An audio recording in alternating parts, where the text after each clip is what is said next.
شما عباتون مورچه داره؟ نه نداره. سدلی جون ولی فقیر.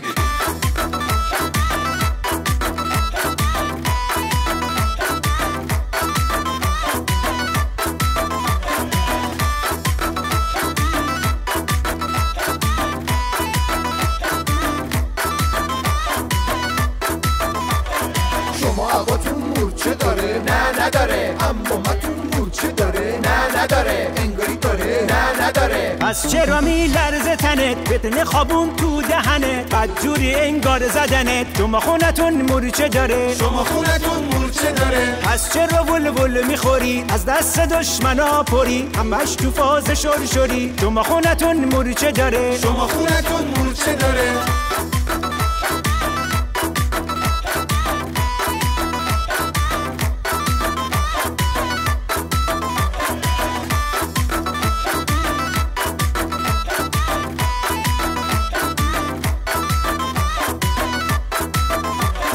شما خونتون مورچه داره، تو ریشت مورچه داره، آقا مشتبه مورچه داره، تو صفت مورچه داره. شما خونتون مورچه داره، تو ریشت مورچه داره، آقا مشتبه مورچه داره، تو صفت مورچه داره. سدلی مورچه داره، دورو برش مورچه داره، تریپش خنده داره، اون الهام چرخنده داره. نه نداره.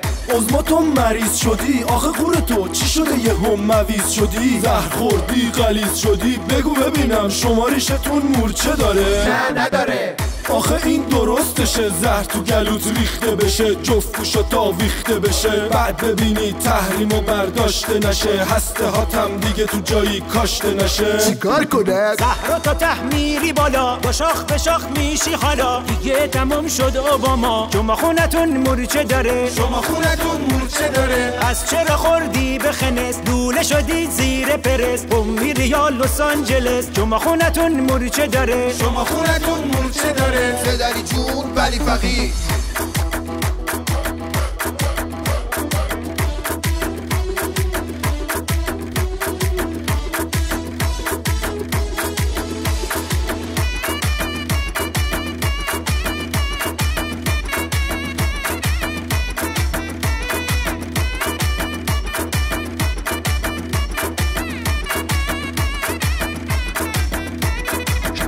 شما هسته دهه، چاقوتون هسته دهه، تحریماتون باز به راهه، روزگارت سیاهه، برفناهه، بدجوری جر خوردهه، هاشمی هم مردهه، مقصدمون تو جاهه، شما عباتون مورچه دهه.